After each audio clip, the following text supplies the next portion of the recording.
The airplane cabin hummed with the usual mixture of white noise and half-awake conversations, the kind that made a man forget he existed for a little while. That suited Daniel Cole just fine. Seat 12F, window seat, barely enough room for his knees, tray table that wouldn't lie flat, wasn't glamorous, but for a single dad who hadn't had a quiet moment in months, it felt like a small and temporary miracle. His 6-year-old daughter, Lily, sat beside him in 12E, legs dangling, sneakers swinging rhythmically as she hummed softly to herself.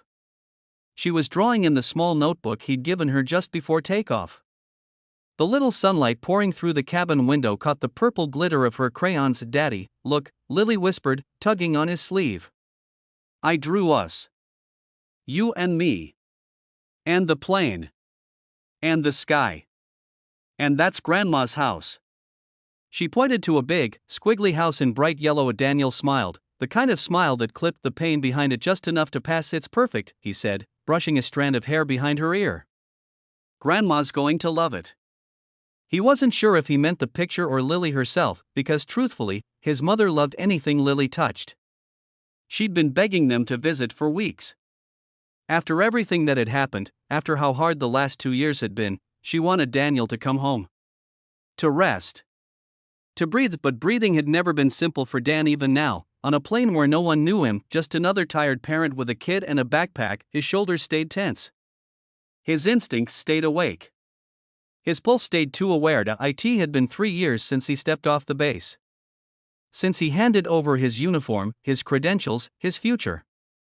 Since he became a ghost in his own life, and he preferred it that way, because the world didn't need Viper 1 anymore. And neither did his daughter. A soft chime rang overhead, and the captain's voice came through the speaker, warm and calm. "Ladies and gentlemen, we've begun our cruising altitude. Feel free to relax, enjoy the flight, and let us know if you need anything." Lily pressed her face to the window. "Daddy. We're above the clouds.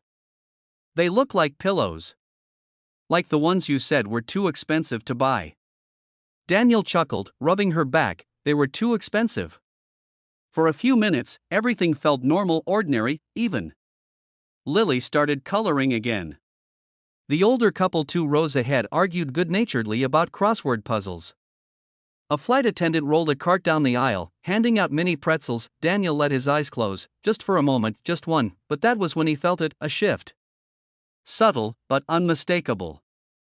The plane tilted ever so slightly, not enough for anyone else to notice, but enough for every dormant instinct in his body to stand alert.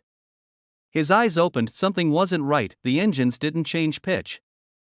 The flight path still felt steady.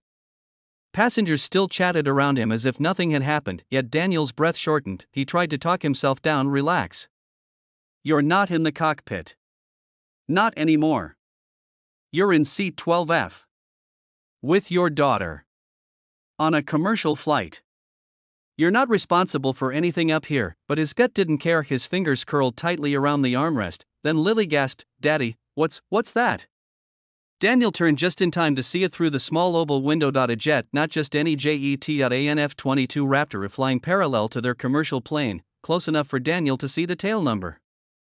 Close enough to see the pilot inside. His lungs froze. The passengers still hadn't noticed, but they would soon. Very soon. Because one F-22 could have been a coincidence. A training flight. A fluke, but there wasn't one. Or 2. There were 5.5 Raptors cutting through the sky in perfect formation, their wings angled like predatory birds circling prey. Lily's eyes widened, her drawing forgotten. "Daddy, are they gonna crash into us?" "No," Daniel whispered, his voice low and steady, even though his heart was pounding so hard it hurt. "They're not here to crash." He didn't add what he really thought. They were here for something, or someone. The F-22 closest to their window dipped its wing. Slowly. Deliberately. A signal. Daniel felt a cold wave rush through him. He knew that signal. He'd once performed it. His mouth went dry. The passengers finally began to stir. A woman across the aisle noticed the shadows passing over the clouds and leaned to look out. Then she screamed. Even the flight attendants froze as they spotted the unmistakable silhouettes of combat aircraft escorting the plane. The cabin erupted in soft panic, confused voices, hands reaching for call buttons, whispers turning frantic. "What's happening? Is this a hijacking? Are we in danger?"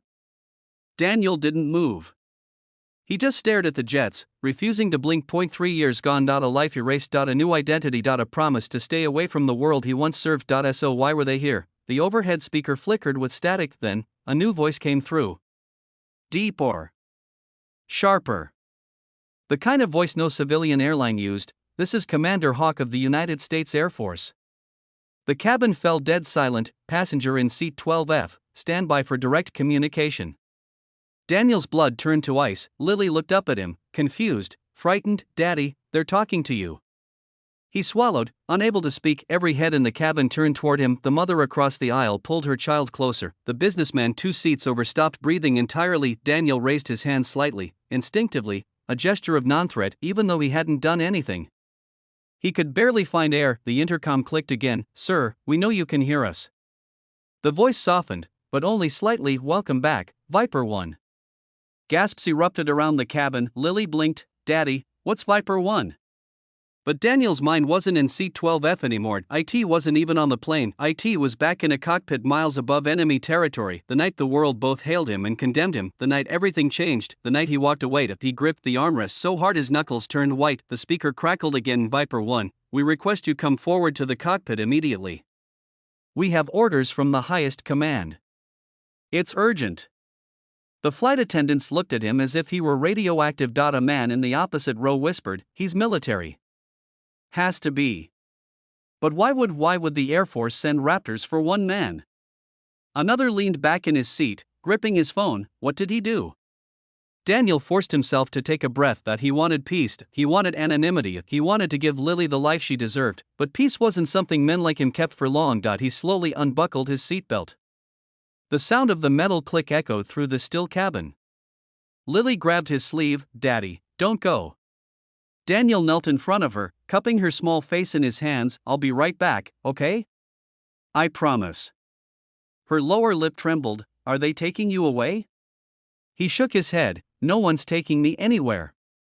But he wasn't sure that was true. He stood, tall and steady, even though everything inside him shook. Passengers pressed themselves away from the aisle as he stepped out, giving him space as if he carried a contagious secret. Some stared at him with fear. Some with awe. He felt none of it. He walked forward, past row 11. Past row 10. Toward the front of the plane, with 5 F-22 Raptors escorting them like an airborne honor guard or a warning. When he reached the curtain separating first class from the cockpit corridor, a flight attendant stopped him, hands trembling. This way, she whispered, moving aside. Daniel nodded.